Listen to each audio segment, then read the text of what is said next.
I, 18F, have had a complicated relationship with my mom, 42F, for the past few years. My dad passed away when I was 12 due to a sudden heart attack. It was a shock to all of us.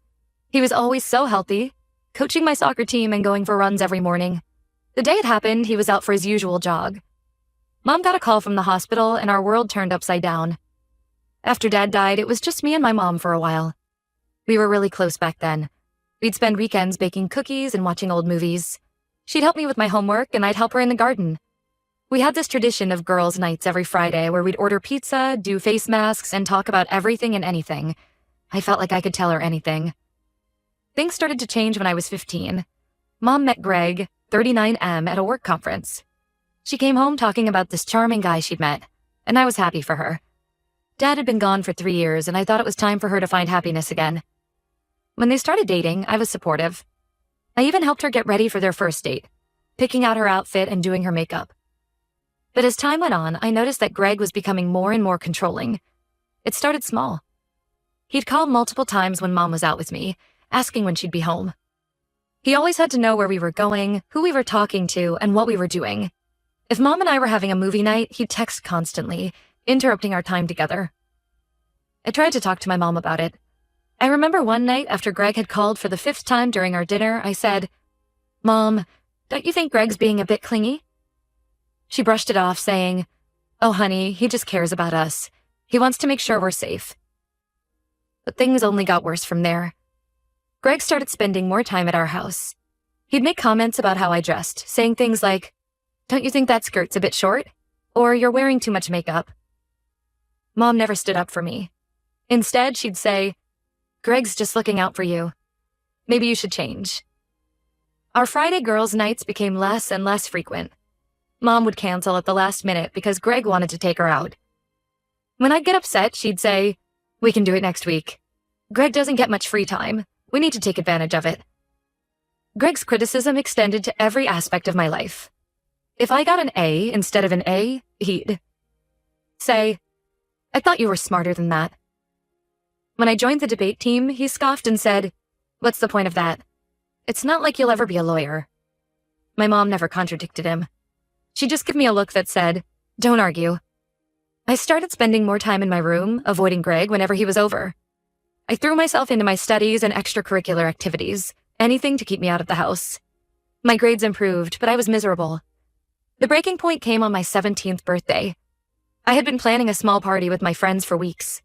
Nothing big, just a sleepover with my 5 closest friends. We were going to order pizza, watch movies, and just hang out. My mom had promised to help me set everything up. She even said she'd make her famous chocolate cake, the one she used to make for my dad's birthdays. The night before my birthday, I was in my room wrapping some party favors when I heard Greg and my mom talking downstairs. Greg was saying something about a last-minute deal on a weekend getaway. My heart sank. I knew what was coming. Sure enough, Mom came up to my room a few minutes later. "Sweetie," she said, looking uncomfortable. "I know we had plans for your birthday, but Greg's got this amazing deal on a trip to the beach. We'll only be gone for the weekend. We can celebrate when we get back, okay?" I was devastated. I tried to argue, reminding her of all the preparations we'd made, how my friends were looking forward to it. But my mom just said, "Greg doesn't get much time off work. We need to take advantage of it when we can. You can have a party anytime. Your friends will understand." That night, after Mom and Greg left, I called my Aunt Sarah, 38F, my dad's sister. Aunt Sarah and I had always been close. She used to babysit me when I was little, and after Dad died, she made sure to stay in touch. We'd drift apart a bit since Mom started dating Greg, but I knew I could trust her. I told her everything that had been happening. How Greg controlled everything, how Mom always took his side, how I felt like I was losing my mother. Aunt Sarah was furious. She offered to let me stay with her for a while, and I accepted. When my mom and Greg got back from their trip, I told her I was moving in with Aunt Sarah. My mom was shocked. She tried to convince me to stay, saying she'd make it up to me, but I couldn't take it anymore. I packed my bags and left. It's been a year since then. I've been living with Aunt Sarah and her husband, Uncle Tom, 40M. They've been amazing. For the first time in years, I feel like I have a stable home life. They've been supportive of my studies and have even helped me apply to colleges. Aunt Sarah and Uncle Tom have 2 kids of their own, my cousins Jack, 10M, and Emma, 8F. Living with them has been like being part of a real family again. We have dinner together every night, something I hadn't done since before Mom met Greg. Uncle Tom helps me with my math homework, and Aunt Sarah and I have long talks about books and movies, just like I used to with Mom. Living with them has made me realize how much I've been missing, how much I'd changed to try and please Greg and my mom. I've started to rediscover the things I love. I joined the school choir, something Greg had always mocked. I'm playing soccer again, and it feels great to be back on the field. My mom has been trying to contact me more frequently lately. At first, it was just the occasional text. Then she started calling more often. She says she misses me and wants me to come home. She claims that things have changed and that she and Greg have been working on their relationship. But I'm not sure I believe her, or if I even want to go back. I'm torn. Part of me misses my mom and the relationship we used to have. I miss our girls' nights, our inside jokes, the way she used to stroke my hair when I was upset. But another part of me is scared of going back to that toxic environment. I don't trust Greg, and I'm not sure I trust my mom to stand up for me if things go south again. Aunt Sarah and Uncle Tom have told me I can stay with them as long as I want. They've even offered to help with college expenses if needed, but I know my mom is hurt that I've chosen to stay with them instead of coming home. AETF for refusing to move back in with my mom? Am I being too harsh? Should I give her another chance?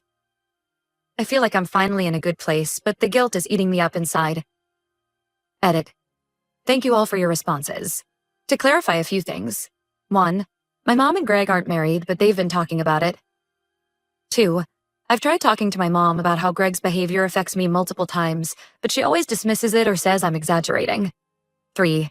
Aunt Sarah and Uncle Tom have legal guardianship of me now. They got it shortly after I moved in with them. 4. I'm planning to start college this fall, so I'd only be living at home for the summer if I did move back. Update 1. It's been about 2 months since my original post, and a lot has happened. First, I want to thank everyone for their advice and support. It really helped me gain perspective on my situation. After reading all your comments, I decided to meet up with my mom to talk things through. We agreed to meet at a neutral location, a coffee shop near Aunt Sarah's house. I was incredibly nervous the morning of our meeting. Aunt Sarah helped me pick out an outfit and gave me a pep talk before I left. Remember, she said, you're strong, and you deserve to be heard. When I arrived at the coffee shop, my mom was already there. She looked different somehow. Smaller, maybe. Or just tired. We ordered our drinks, a latte for her, hot chocolate for me, just like old times, and found a quiet table in the corner. The conversation was intense. I told my mom everything. How hurt I was when she consistently chose Greg over me, how his criticisms affected my self-esteem, and how I felt like I'd lost my mom. I told her about the birthday party, how devastated I was when she canceled it for Greg's trip. I even brought up old memories, like the time Greg criticized my soccer playing and Mom didn't defend me, even though she knew how much I loved the sport. As I spoke, I could see the emotions playing across my mom's face. Shock, sadness, guilt. She listened without interrupting, which was new. Usually she'd try to defend herself or Greg, but this time she just let me talk. When I finished, my mom was quiet for a long moment. Then she started to cry. Not just a few tears, but deep, body-shaking sobs. People at nearby tables were starting to stare, but she didn't seem to notice. Between sobs, my mom started talking. She admitted that she'd been so afraid of being alone after Dad died that she'd clung to Greg, even when she knew things weren't right. She talked about how lost she felt after Dad's death, how she felt like she was failing as a mother. Greg had seemed like a lifeline, someone to help her navigate single parenthood. But I was wrong, she said, wiping her eyes. I was so focused on not being alone that I didn't see what I was doing to you. I'm so sorry. She told me she'd been going to therapy for the past few months to work on her codependency issues. Apparently, after I left, she had a wake-up call. She realized that in trying to keep Greg, she'd lost me. Then came the biggest shock of all. My mom told me that she and Greg had broken up. It hadn't happened right away after I left. They'd tried couples counseling first, but Greg wasn't willing to change. He didn't see anything wrong with his behavior. The final straw came when he suggested that Mom cut off contact with me entirely if I wouldn't fall in line. That's when I knew, Mom said. I'd already lost you because of him. I wasn't willing to lose myself too. I was stunned. Part of me was relieved, but another part was angry. Why did it take me leaving for her to see what was happening? Why couldn't she have chosen me sooner? We talked for hours. My mom apologized over and over, promising things would be different if I came home. She said she'd respect my boundaries and that she wanted to rebuild our relationship. She talked about restarting our Friday girls' nights, about coming to my soccer games again. I told her I needed time to think about it. I explained that while I appreciated her apology, trust takes time to rebuild. I also made it clear that I'm happy living with Aunt Sarah and Uncle Tom, and that any reconciliation would be on my terms. When I got home, I talked it all over with Aunt Sarah and Uncle Tom. They listened patiently as I recounted the entire conversation. They were supportive, but cautioned me to take things slow. Aunt Sarah suggested that instead of moving back in right away, I could start with regular visits to see how things go. Your mom needs to prove that she's changed, Uncle Tom said. Words are easy. It's actions that count. I've decided to take their advice. I'm going to start having dinner with my mom once a week. We're also going to try family therapy together. I'm cautiously optimistic, but I'm also keeping my guard up. I know change takes time, and they need to see consistent effort from my mom before I can fully trust her again. For now, I'm staying with Aunt Sarah and Uncle Tom. They've been my rock through all of this, and I'm not ready to leave the stability they provide. My mom seemed disappointed when I told her, but she said she understood. I'm still processing everything, but I feel like I'm on the right path. I'm focusing on healing and on preparing for college in the fall. It's strange to think that in just a few months, I'll be starting a whole new chapter of my life. Part of me is excited, but another part is scared. Will my relationship with my mom be strong enough to survive the distance? Will I be able to trust her? To be there for me when I need her? Only time will tell, I guess. For now, I'm taking it one day at a time. I'll keep you all updated on how things progress with my mom. Update 2. It's been about 6 months since my last update, and I wanted to share how things have been going. The weekly dinners with my mom have been interesting. At first, they were awkward and tense. We both struggled to find things to talk about that didn't lead back to the past. But as the weeks went by, it got easier. We've been slowly rebuilding our relationship, finding common ground again. One of the first dinners stands out in my memory. Mom made lasagna, my favorite dish from childhood. As we ate, she hesitantly asked about my college plans. It was the first time in years that she'd shown genuine interest in my future without any criticism attached. We ended up talking for hours about my chosen major and the clubs I was interested in joining. The family therapy sessions have been challenging but helpful. Our therapist, Dr. Johnson, has been great at mediating our conversations and helping us understand each other's perspectives. It's been eye-opening to hear my mom talk about her fears and insecurities. I'm starting to understand why she made some of the choices she did, even if I don't agree with them. One session stands out in particular. We were talking about the night I left, and my mom broke down. She admitted that when she came home and found me gone, she realized the magnitude of what she'd done. She said she spent nights crying, looking at old photos of us, wondering how she'd let things get so bad. I found the birthday cake I was supposed to make for your party, she said, her voice shaking. It was still in the freezer. I sat on the kitchen floor and cried for hours. It was hard to hear, but it also helped me see that she really has been trying to change. She's been going to individual therapy as well, working on her self-esteem and learning to set boundaries. As for Greg, he's completely out of the picture. My mom told me he tried to contact her a few times, but she blocked him. She's focusing on herself and on rebuilding our relationship. She even started volunteering at a women's shelter, saying she wanted to help other women who might be in similar situations. I'm still living with Aunt Sarah and Uncle Tom. They've been incredibly supportive through all of this. They've even started joining us for dinner sometimes, which has been nice. It feels like we're becoming a big, extended family. I started college this fall, and it's been going well. I'm living on campus, which has given me some much-needed independence. My mom has been respectful of my space, which I appreciate. She texts me regularly but doesn't push if I'm busy. There have been some bumps along the way. Sometimes old habits creep back in. My mom will say something that reminds me of how things used to be, and I'll get defensive. But we're learning to communicate better, to express our feelings without attacking each other. Last month, I had a big soccer game. It was the first time my mom came to watch me play since before Greg. I was nervous about her being there, worried she might criticize my performance like Greg used to. But when I scored a goal, I looked up to see her cheering louder than anyone else in the stands. After the game, she hugged me and told me how proud she was. It felt like a piece of our old relationship had finally clicked back into place. I'm still taking things day by day. I'm not ready to move back in with my mom, and I'm not sure if I ever will be. But I'm glad we're working on our relationship. It feels like we're building something new. Something healthier than what we had before. Update 3. It's been almost a year since my original post, and I wanted to give one final update. My relationship with my mom has continued to improve.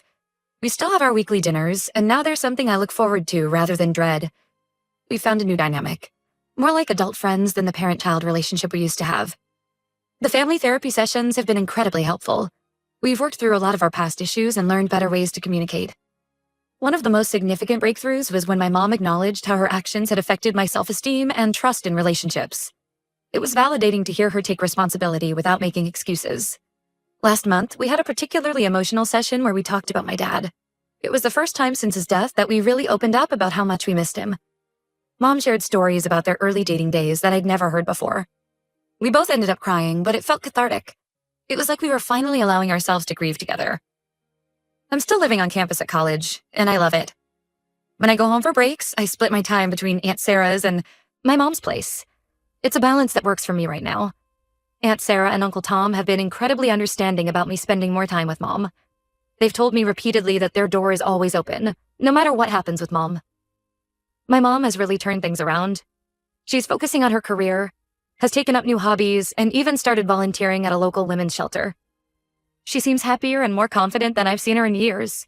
Last week, she told me she's thinking about going back to school to finish her degree. It's something she always wanted to do but put off when she had me. Seeing her excited about her own future makes me hopeful for ours. As for me, I'm doing well. College is challenging but rewarding. I've made some great friends and even started dating someone. His name is Alex, and he's in my sociology class. I was nervous about introducing him to my mom, given our history, but it went surprisingly well. She was respectful and didn't try to overstep any boundaries. She even invited him to join us for dinner next time he's in town. I've joined the college soccer team, and it feels great to be playing competitively again. Mom has come to a few of my games. Seeing her in the stands, cheering me on, reminds me of how things used to be before Greg. It's not the same. We can never go back to how things were, but it's good in its own way. There have been some difficult moments, too. Last month, we had an argument when Mom made a comment about my clothes that reminded me of Greg. But instead of letting it escalate, we both took a step back, calmed down, and then discussed why it upset me. It wasn't perfect, but it was progress. Looking back, I'm glad I stood my ground and didn't move back in when my mom first asked. Taking the time to rebuild our relationship slowly has been crucial. We both needed to grow and change, and that wouldn't have happened if we had rushed back into living together. I'm not sure what the future holds, but I feel optimistic. Our relationship isn't perfect, but it's healthier than it's been in a long time. I'm proud of the progress we've made and hopeful for what's to come. As I write this, I'm sitting in my dorm room looking at a photo of me and Mom from last weekend. We went hiking together, something we used to do with Dad. In the picture, we're both smiling, genuinely happy. It's not the end of our story, but it feels like the beginning of a new chapter.